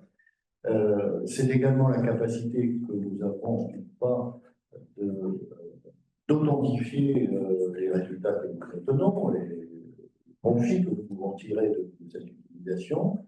Et puis, c'est également, troisième point de vigilance, la capacité que nous avons à être transparents vis-à-vis de nos clients, expliquer comment nous travaillons, être en capacité de facturer le temps utile, le temps gagné, et de trouver la meilleure configuration possible pour avoir un comportement professionnel et loyal. Madame Le Bâtonnier. Alors, la thématique, hein, c'était voyager avec l'IA, quel bagage? Alors, ça dépend de savoir si on voyage effectivement à vélo, en train, en avion ou en navette spatiale. Hein. Je dirais, chacun effectivement va prendre, Philippe Baron avait cette expression, le train en route, mais il faut effectivement, en tout cas, le prendre, et ça, c'est effectivement quelque chose qui est évident. Après, qu'est-ce qu'on met dans sa valise pour ce voyage? Ben, effectivement, en tout cas, on a besoin d'un certain nombre quand même de cadres hein, dans la réflexion. Moi, je disais tout à l'heure à Afid que moi, je considère aujourd'hui d'ailleurs que le cadre pour l'avocat, c'est peut-être aussi de se dire, dans son exercice professionnel, l'IA prévoit pour le magistrat l'interdiction d'utiliser l'intelligence artificielle pour tout ce qui est aide à la décision. Cette réglementation n'est pas applicable à l'avocat, mais je pense que, je dirais, le bon sens serait à minima de se l'appliquer. Parce qu'on a effectivement ces règles, vous l'avez rappelé, de secret professionnel, d'obligation de compétence vis-à-vis du client, qui est quand même voilà, la base. Hein, et je dirais, on pourra utiliser toutes les IA qu'on veut si on n'est pas capable et en capacité de vérifier l'information qui nous est donnée. Et régulièrement, je fais le test avec les outils ChatGPT ou autres. Il ne faut pas les poser. Peut-être que Magendie, c'est un petit peu compliqué, mais il ne faut pas lui poser. Je l'ai fait la semaine dernière. Je lui ai posé une question en matière de procédure d'appel. J'ai eu 3 arrêts qui étaient totalement inventés et enfin, des informations. J'étais en capacité effectivement de vérifier et de voir qu'elles étaient totalement fausses, mais effectivement, on a cette obligation de compétence. Et après, ce devoir effectivement de transparence dans l'utilisation de l'outil et on en parlait hein, juste avant, mais de savoir aussi, et ça fait partie de la formation, parce qu'on est là effectivement pour se former. On va avoir des éditeurs juridiques qui, dans un deuxième temps, vont permettre aux uns aux autres de découvrir ou de renforcer leurs connaissances sur les outils d'intelligence artificielle.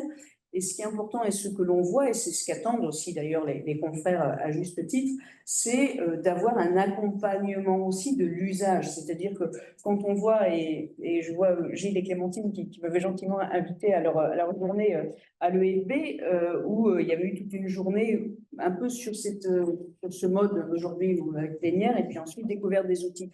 Et ce qui est très intéressant, c'est la réaction aussi des personnes qui assistent à ces formations, puisqu'on a besoin effectivement de comprendre quand même à minima comment fonctionne l'IA. Mais pourquoi on a besoin de comprendre comment fonctionne l'IA? C'est pour pouvoir cartographier effectivement les risques qu'il y a dans l'utilisation de ces outils. Et on a besoin, à côté d'une présentation par un technicien, par un commercial de ce genre d'outils, on a besoin également de coupler effectivement ces formations avec un accompagnement au regard de nos règles déontologiques. Se posent également les problématiques en termes de responsabilité civile professionnelle, mais au-delà de ces formations techniques à l'IA, on a besoin aujourd'hui, je pense aussi, de renforcer les formations en management dans les cabinets, parce que, je voulais le dire, ça redéfinit quand même les rapports entre les collaborateurs, les collaborants, la manière de travailler. Donc, je pense qu'il faut renforcer les formations en termes de management parce que c'est là aussi où l'impact va se faire. Et également renforcer les formations. Je le disais tout à l'heure en plaisantant, mais je vois Adeline qui est là. J'ai participé il y a quelques années aux universités de l'EDAGO à une formation qui s'appelait « Mieux s'aimer pour mieux facturer ». Et effectivement, au début de la formation, on se dit « mais c'est quoi ce truc ?» Mais effectivement, l'IA, on est là pour gagner du temps. Et comment est-ce qu'on va changer le mode de facturation avec l'utilisation de l'IA? Et le client va attendre que l'on change, effectivement. Vous ne pourrez plus facturer un certain nombre, vous ne pourrez plus facturer à l'heure. Donc, il faudra être en capacité de savoir valoriser la plus-value du travail de l'avocat à travers, effectivement, un forfait, comme on le fait, et l'expérience, la connaissance, et aussi la rapidité dans la capacité, parce que le client attend effectivement aussi, d'ailleurs, des réponses rapides. Et je dirais tout ça, ça fait partie effectivement d'une vraie réflexion que l'on doit avoir. Et je pense qu'à travers également la formation, on doit pouvoir accompagner les confrères aussi, parce que ce sont des outils de gestion importants pour les confrères, notamment avoir des vraies réflexions sur comment est-ce qu'on doit aujourd'hui valoriser son travail pour effectivement conserver des modèles économiques qui sont en phase avec les attentes des clients. Merci. Monsieur le Président, toujours sur ces points de vigilance. Président, ça me va très bien. Parfait, je prends. Je pense que les macro-objectifs qui sont décrits à l'instant par Hélène sont exactement les mêmes pour les magistrats. On a un impératif de respect réglementaire et éthique. Je laisserai le sujet éthique à Tariq, qui est le grand spécialiste du sujet. Il y a un respect de la sécurité, et puis on a un impératif d'accompagnement. Je vais le dire à peu près comme ça, c'est ce que j'ai entendu de ton propos. Si on va sur le sujet respect réglementaire, au sens large du terme, le RIA est peut-être moins difficile à mettre en œuvre que tu l'indiques à l'instant. Dans le cadre de la mission que j'évoquais tout à l'heure, posait notamment la question de savoir si le RIA s'imposait à nous à peu près dans les termes que l'on entendait, qui n'étaient pas très éloignés de ce que tu dis à l'instant. Et du coup, plutôt que de continuer à discuter entre juristes français, nous sommes allés à Bruxelles. Donc, nous sommes allés voir ceux qui avaient rédigé le règlement en question. Et en fait, on s'est rendu compte que la rédaction, ce qui était entendu, était beaucoup plus libéral. Que l'aide à la décision proprement parlée, en effet, pouvait, dans certaines hypothèses, entrer dans une logique, non pas d'interdiction, hein, mais de qualification dite à haut risque.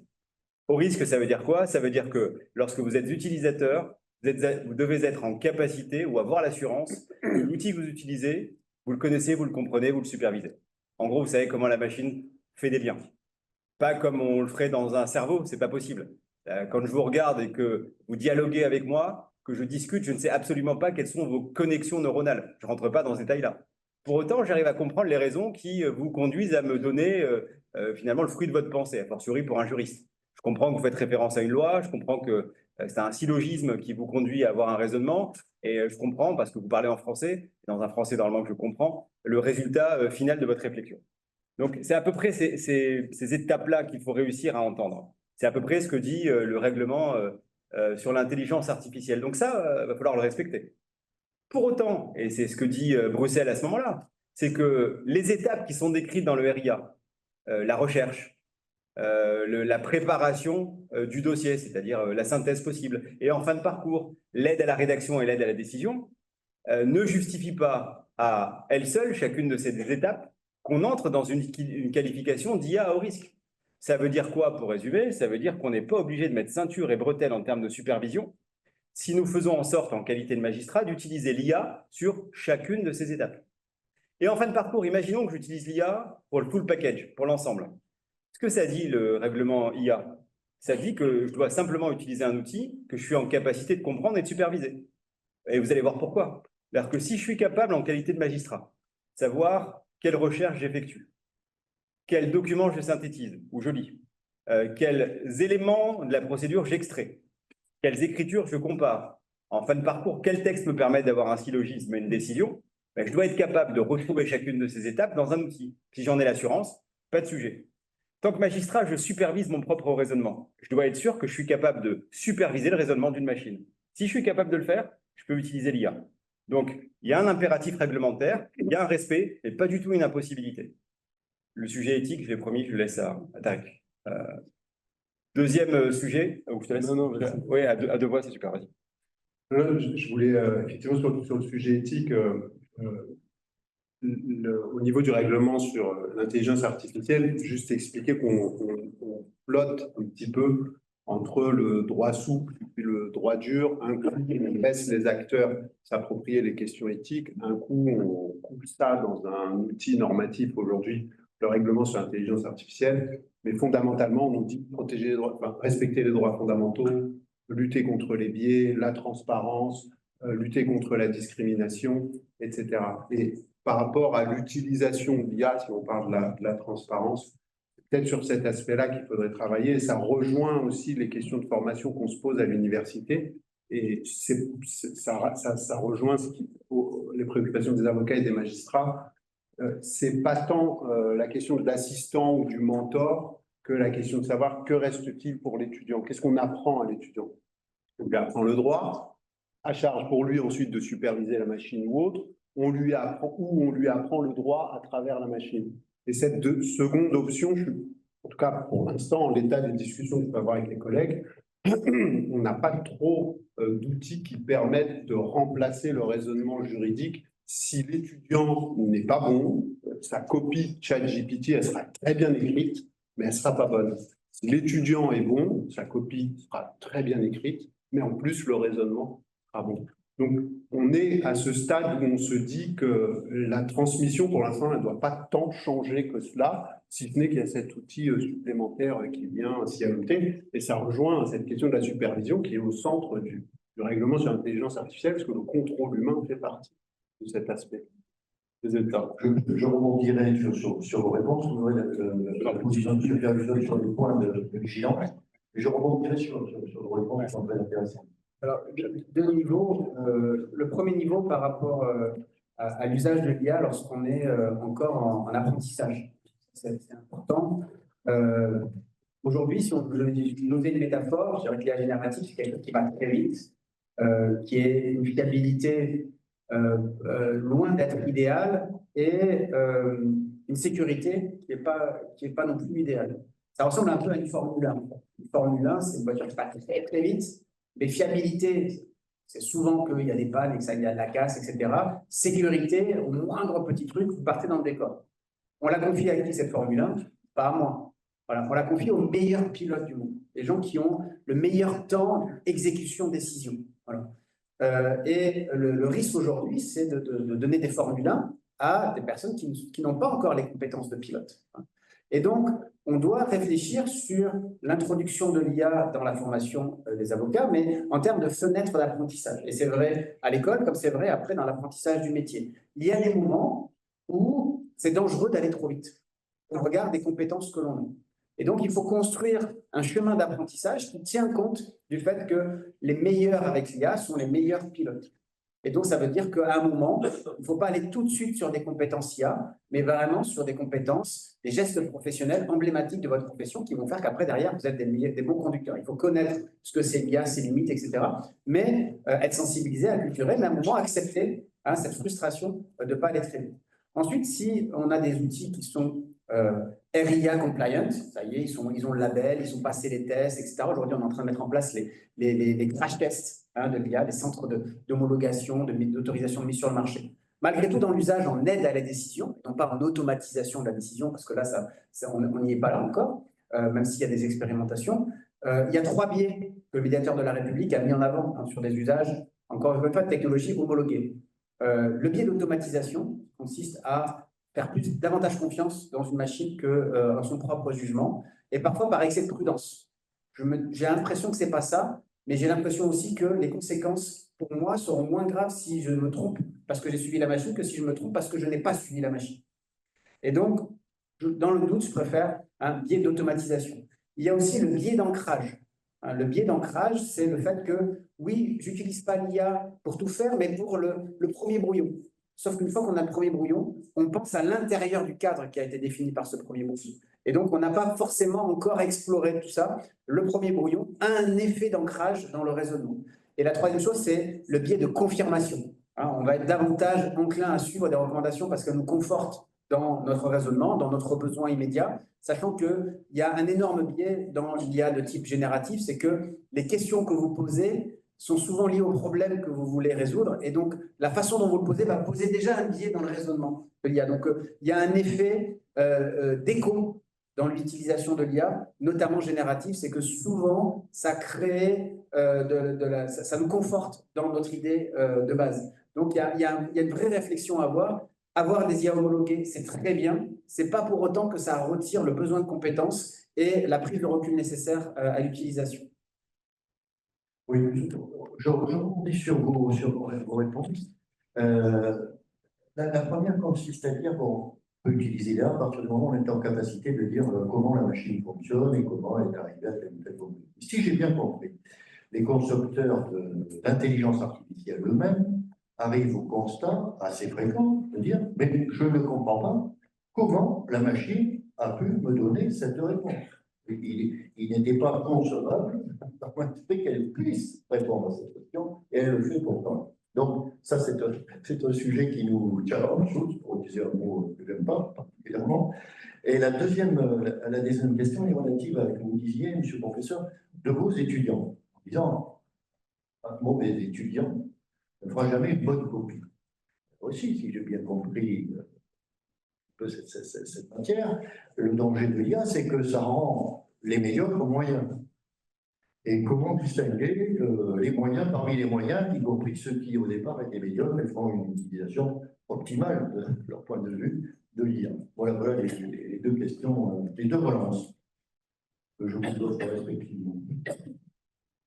Vous me permettez de ne pas vous répondre Bien sûr. Excusez-moi. En accent en réalité sur un point qui, et votre question est bien plus pertinente, mais sur un point que je ne peux pas ne pas aborder aujourd'hui. Et je ne peux pas avoir quitté cette enchère sans avoir abordé ce sujet-là, qui est le sujet de la sécurité. Vous avez de plus en plus usage de solutions qui sont sur le marché et qui ont un hébergement qui, dans certaines hypothèses, sont totalement précaires. D'utiliser des modèles qui eux-mêmes se réentraînent dans certaines hypothèses avec une partie des données que vous y mettez. Vous êtes là pour gagner du temps avec ces outils. Vous ne pouvez pas faire autrement. Vous êtes gagné comme tout le monde par cette course folle à l'utilisation de l'IA. Aucune raison que vous vous amusiez à caviarder les procédures avant de les introduire dans les 10 outils. Pour autant, et je sais que le Conseil national des barreaux a travaillé à ce sujet, pour autant, je pense qu'en réalité, il y a un problème majeur au moment où on se parle. Mais je le pense en ces termes.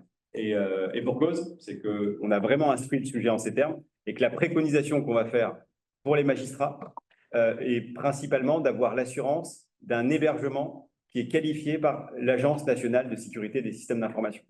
En réalité, il faudrait distinguer en fonction des cas d'usage. Il y a des hypothèses dans lesquelles ce n'est pas impératif. La vérité, c'est que, 1, c'est trop compliqué. 2, on est quand même sur une sensibilité des données qui n'est pas liée qu'à la protection des données. Juste pour dire les choses, je pense que si jamais une autorité étrangère avait l'ambition de récupérer des données, le divorce de M. Dupont et Mme Durand à Vesoul, ça n'intéresse personne. En revanche, un bilan comptable, notamment pour une entreprise qui est cotée ou de niveau très intéressant, ça peut intéresser un État étranger. Et je pense qu'il ne faut absolument pas, mais absolument pas sous-estimer ces hypothèses-là. Or, au moment où on se parle, vous êtes dans ces usages. Vous le faites.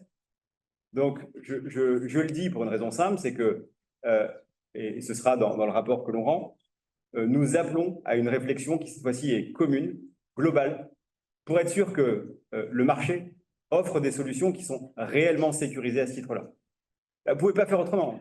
C'est-à-dire qu'en réalité, il y a des solutions qui se présentent comme étant sécurisées et qui ne le sont pas. Il y a des solutions qui sont possiblement sécurisées, mais ça reste à vérifier. Et il y a des solutions qui, je peux vous le dire, ne sont absolument pas sécurisées. Et ce n'est pas parce que vous êtes destinataire d'un discours commercial, voire mieux, vous savez, de petites CGU qui vous disent « cochez là, vos données ne sont pas utilisées ». Bonne chance. Je pense qu'il y aura un impératif qui est une étape postérieure et qui ne peut pas concerner que les magistrats, mais bien l'ensemble des professions qui utilisent des données qui sont des données de procédure afin d'être sûr d'avoir une proposition d'offre de service également par le marché qui soit une proposition sécurisée. Je vous ai assez moyennement répondu. Très bien, très bien. Donc deux éléments de réponse. Je vais tâcher de vous répondre.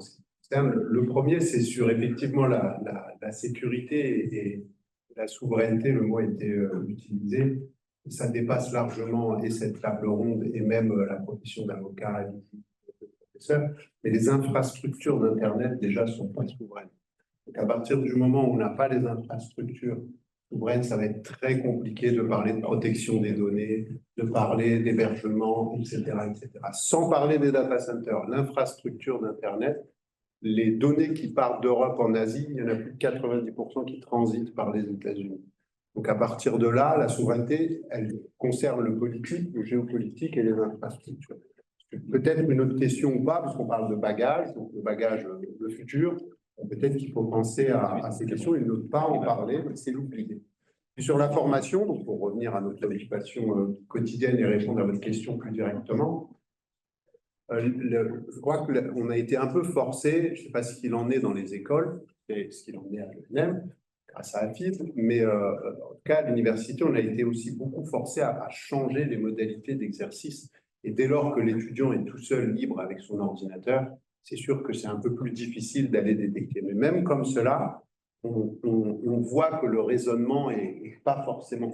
je sais pas, je ne saurais pas vous dire, on arrive à détecter l'humain. Est-ce que c'est parce que pendant X années, on a été confronté à des copies humaines et puis maintenant on en voit qui ne le sont pas, on le voit.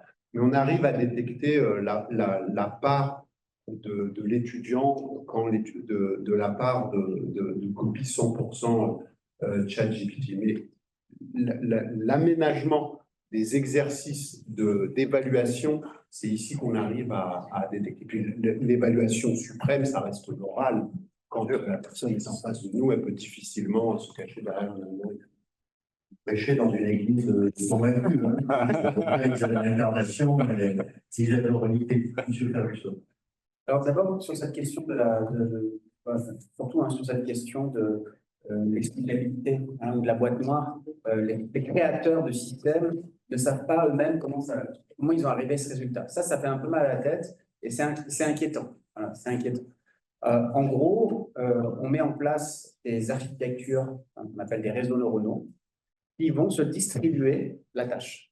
Les neurones vont distribuer la tâche avec un agencement qui dilue énormément l'organisation du fonctionnement du réseau neuronal.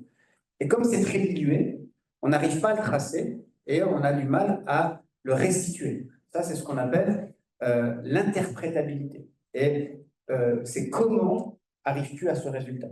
Et dans l'interprétabilité, la réponse est mathématique. Alors, on attendrait à cette réponse d'avoir la façon dont chaque neurone s'est emparé d'une tâche, comment il a collaboré avec les autres et comment le réseau s'est organisé pour arriver à ce résultat. Le professionnel, ça peut l'intéresser, mais il n'a pas forcément le niveau pour le comment. Lui, il a besoin du pourquoi. C'est ça, c'est plus l'explicabilité. Et la réponse, elle est dans le langage du professionnel. Si ce professionnel il est averti, ça peut être un certain niveau technique, mais elle doit faire sens pour le professionnel. Moi, j'utilise par exemple un outil qui s'appelle NotebookLM. Je l'ai utilisé récemment dans une étude. J'ai réalisé un certain nombre d'auditions. Et puis ensuite, ces auditions, je les ai fait retranscrire par une IA qui a pris mon enregistrement et qui les a convertis en un verbatim écrit. Et ensuite, j'ai effacé toutes les données qui pouvaient être identifiantes. Et puis ensuite, j'ai intégré mon corpus d'entretien, il y avait à peu près 200 pages, dans NotebookLM. Et NotebookLM, c'est un outil qui permet de dialoguer avec des sources. Donc, en fait, je lui ai posé les questions que je voulais traiter dans mon étude en disant, voilà, que me disent les répondants sur ce sujet, par exemple, sur le besoin de formation à l'IA. Qu'est-ce qui ressort de mon verbatim en termes de formation à l'IA? Et là, il me sort un résumé de ce qu'ils me disent, et il me donne des petites bulles, où à chaque fois, bulle 1, il me dit à quelle partie du texte, sur quelle partie du texte il s'est renvoyé, il a pris pour générer cet élément. Donc là, j'ai une forme d'explicabilité. Je ne sais pas comment l'IA générative a produit, est allée chercher. Mais par contre, j'ai la trace qui me permet d'aller regarder si effectivement mes interlocuteurs ont dit ça. Et une fois, il sort une idée, je me dis, ça c'est vraiment une idée qui est solide, je pense que c'est vraiment quelque chose d'important. Et là, je clique, et en fait, il s'était appuyé sur ma propre question. Parce qu'en fait, il ne faisait pas le distinguo entre les réponses de mes interlocuteurs et mes propres questions. Et effectivement, j'étais assez d'accord avec ma question. Voilà. Mais c'était un biais d'autoconfirmation. Et donc, en fait, je me suis rendu compte que il fallait vachement de vigilance.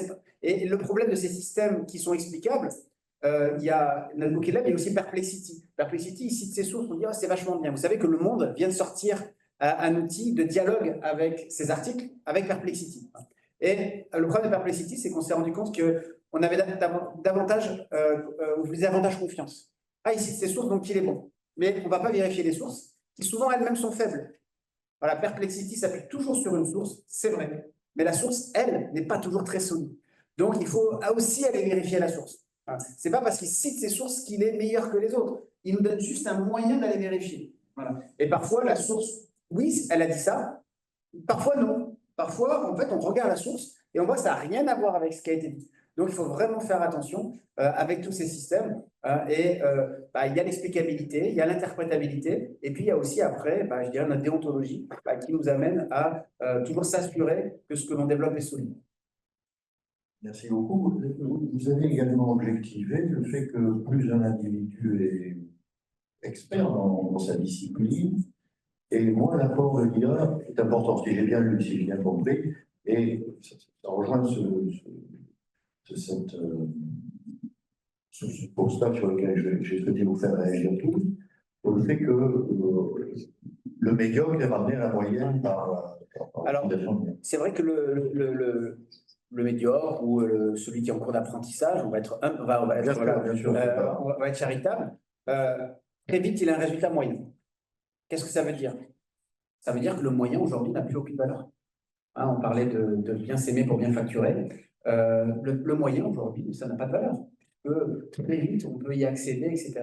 Donc, ce qui a de la valeur, c'est vraiment l'excellence. Alors, si je n'ai pas été clair, j'en suis désolé, je ne dis pas que le très bon ne tire pas de valeur. Au contraire, je pense que le très bon est un super pilote de l'IA. Aujourd'hui, les expériences triviales montrent qu'effectivement, les experts tirent moins de bénéfices de leur utilisation de l'IA. Mais ça ne veut pas dire que c'est une fatalité. Ça peut signifier tout simplement qu'ils ont moins d'usages complexes, ils sont moins demandeurs, etc. Je pense que l'expert peut, grâce à ses qualités de prompt, mais surtout de discernement, parce que le prompt, c'est une compétence qui discute en termes de valeur, alors que le discernement, c'est une compétence qui monte. Et malheureusement, vous avez beaucoup de gens qui se mettent sur le marché du prompt et très peu sur le marché de l'esprit critique. Voilà, on arrive très vite à vendre les 10 prompts qui vous font gagner 1 heure par jour, mais par contre, l'esprit critique qui vous fait perdre peut-être 1 heure par jour, mais qui vous permet d'avoir les qualités, on ne le voit pas trop sur LinkedIn. Voilà, c'est pas très vendeur. Voilà. Et je pense que les experts ont cette capacité à gagner du temps sans perdre en qualité et peuvent aussi gagner en qualité grâce à l'IA parce que justement, on a parlé des hallucinations, mais parfois, moi, j'utilise l'IA quand j'ai besoin de ces hallucinations. Ces hallucinations, c'est une créativité. Et ça m'intéresse qu'elle m'apporte des choses de point de vue là. Quand j'ai besoin de choses factuelles, je ne vais pas utiliser l'IA générative. Quand j'ai besoin de créativité, c'est-à-dire que j'ai besoin d'explorer, là, ça m'intéresse beaucoup plus. Mais je m'estime que je suis en sécurité parce qu'évidemment, je vais sur des sujets sur lesquels je suis en maîtrise, mais je ne sais pas tout. Hein, je n'ai pas toutes les connaissances et parfois, j'utilise l'IA comme ce qu'on appelle un opposant socratique. Hein, je développe une pensée, puis j'attribue à l'IA des rôles et je lui demande de me démonter. Voilà, je lui dis, mais mets-toi, prends ce rôle et argumente-moi, dis-moi à quel point mon argumentation elle est faible. Voilà. Et là, de temps en temps, je me dis, ah bah oui, là, il y a une faille dans mon raisonnement. Et ça m'intéresse. Ça m'intéresse d'aller creuser. Tiens, il y a un truc que je n'ai pas vu parce que je fonçais, parce qu'il y a le biais de confirmation, etc. C'est très intéressant pour nous, ça nous donne des idées. Alors, j'ai pris l'engagement de libérer M. Ferguson à 16h, c'est un rendez-vous média. J'ai pris l'engagement de donner Baron qui pourrait faire son exposé à la même heure. Donc, je vais vous donner successivement la parole parce que c'est toujours frustrant d'avoir des choses à dire et d'être contraint par le temps. Donc, prenez successivement la parole pour couper court à tout phénomène de frustration en quittant ce plateau. Pas de difficulté. Non, je pense qu'en résumé, ce qu'on peut dire, parce que, et on parlait notamment des étudiants et de leur positionnement, je pense qu'hier déjà, en tant que professionnel, on est capable de faire la distinction entre l'étudiant qui a bachoté pendant toute la fac et qui a bachoté la veille de l'examen, et celui qui a eu effectivement un parcours beaucoup plus linéaire, tout simplement parce qu'il a acquis un raisonnement. Et aujourd'hui, le métier d'avocat, c'est quoi? C'est effectivement d'arriver à une solution pour son client, mais à partir d'un raisonnement. Et c'est ce raisonnement que l'on expose au juge, que l'on oppose à l'adversaire. Ce raisonnement, c'est la mise en place d'une stratégie. Et c'est là effectivement que l'usage de l'intelligence artificielle, ça va pouvoir effectivement donner des pistes pour construire un raisonnement. Et la plus-value du professionnel, de l'avocat et qui va s'acquérir avec l'expérience, c'est effectivement de pouvoir analyser l'ensemble des données, mais pour mettre en œuvre son propre raisonnement. Et c'est là effectivement où je dirais la part de l'avocat, du professionnel, et c'est pour ça que je disais que votre présentation était effectivement, à mon sens, plutôt optimiste, parce qu'effectivement, la plus-value de l'avocat, c'est aussi de savoir construire un raisonnement pour arriver à une solution. Merci.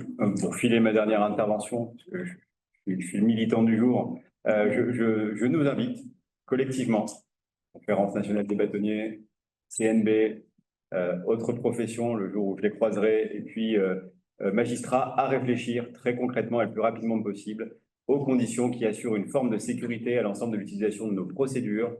Donc le secret de l'avocat, la protection des données personnelles, le secret des affaires sont des sujets extrêmement importants qui justifient qu'on soit vraiment dans un travail commun. Il est simple, c'est vraiment la constitution d'un label commun d'IA justice, soit des IA de confiance. Alors évidemment, ChatGPT, on ne pourra pas et ça fera l'objet d'un usage et on n'aura pas la main là-dessus. En revanche, si pour accompagner l'ensemble des professionnels qui sont sur le marché et des éditeurs avec lesquels on travaille et qui ont envie justement de travailler avec nous, on est capable d'avoir une demande commune et une expression de besoin qui nous rapproche, je pense qu'on a gagné cette partie-là, qui est celle de la sécurisation de l'usage de l'IA. Merci. Très rapidement, on a entendu parfois le mot humain augmenté par l'IA. Peut-être que le médiocre qui utilise l'IA devient moyen, mais peut-être que si le moyen utilise l'IA, lui-même devient bon, et le bon qui utilise l'IA devient très bon. Donc, tout est dans la manière d'intégrer l'IA dans les processus de formation. Très probablement que l'un utilisant l'IA, l'autre ne l'utilisant pas, celui qui utilise l'IA s'en sortira mieux. Mais si tout le monde est amené, et quand je dis tout le monde, c'est important à l'université, parce que si on ne se saisit pas de la question, il y a ceux qui iront et ceux qui n'iront pas, et sur le fil des années, ça créera une fracture. Ou si tout le monde se saisit de la manière d'intégrer l'IA dans le processus, et la mission qui a été dirigée par AFID, ça a consisté en partie à séquencer le travail des acteurs de la justice pour dire là, l'IA, c'est bien, là, c'est pas bien, là, on peut, là, on peut pas, là, on peut, mais on ne veut pas. Donc, ce séquençage de notre travail propre pour voir dans quel degré on intègre l'IA dans chaque partie, c'est ce sur quoi tout le monde réfléchit et cet événement en fait partie. Encore merci. Merci à vous, monsieur le Oui, juste pour moi, l'IA n'est pas en soi risque majeur dans nos processus professionnels, je parle. Sur la question de la sécurité, je crois que c'est vraiment important. Aujourd'hui, il y a un prompt sur 12 en IA génératif qui contient des données confidentielles et sensibles. Un prompt sur 12. 8%, c'est du code. 25%, ce sont des données clients. Et 45%, ce sont des données collaborateurs. Donc, on a un vrai sujet. Mais pour moi, dans l'acquisition des gestes professionnels, dans la façon de travailler, etc., le risque n'est pas l'IA, c'est l'hégémonie de l'IA dans nos pratiques cognitives, dans nos schémas cognitifs. C'est de considérer que tout passe par l'IA. On a été intelligent avant qu'il y ait l'IA. On a eu des idées avant qu'il y ait l'IA. On a développé des choses magnifiques avant qu'il y ait l'IA. Il n'y a aucune raison de considérer qu'aujourd'hui, tout processus créatif, tout processus de résolution de problèmes doit exclusivement passer par l'IA sous prétexte que ça nous fait gagner du temps. Voilà. Gagner du temps ne doit pas être la valeur hégémonique du monde professionnel, même si on est tous stressés, même si on a tous beaucoup à faire, etc. On doit accepter de ralentir. Voilà. On doit accepter de ralentir pour maîtriser notre véhicule, pour maîtriser le sens de notre travail aussi. Donc, on doit considérer l'IA comme une proposition parmi d'autres et toujours s'assurer que quand on l'utilise, c'est la meilleure. Voilà. Il n'y en a pas d'autre. Lorsqu'il y en a une autre, ne l'utilisez pas. Voilà. Lorsqu'il n'y en a pas d'autre et que ça a vraiment une valeur, ou alors en complément des autres, voilà. Mais éviter, je pense qu'on est un peu aujourd'hui dans le biais de l'outil. Vous savez, le biais de l'outil, c'est lorsqu'on a un marteau dans la main, tout ressemble à un clou. Aujourd'hui, on a l'IA dans la main et tout ressemble à un problème que l'IA pourrait nous aider à résoudre. Non, on a déjà résolu plein de problèmes sans l'IA. Il faut rester en capacité de le faire. C'est comme ça qu'on va pouvoir intégrer l'IA comme un outil intéressant parmi les autres. J'aime beaucoup ce propos pour terminer. Nous allons rester sur une note très optimiste par rapport à l'IA, parce que nous allons continuer à nous emparer de cet outil. Et on a évoqué le point de vigilance, et puis on a des points très optimistes, qui sont les valeurs que porte la profession d'avocat, tout ce qu'on apprend dans une école d'avocat, l'écoute, la bienveillance, l'humanité, l'engagement, l'incarnation. Tout ça, ça nous rend très optimistes, et avec l'IA, on travaillera mieux, plus vite, plus efficacement, et en tout cas, on sera vigilant. Merci beaucoup. Merci à vous.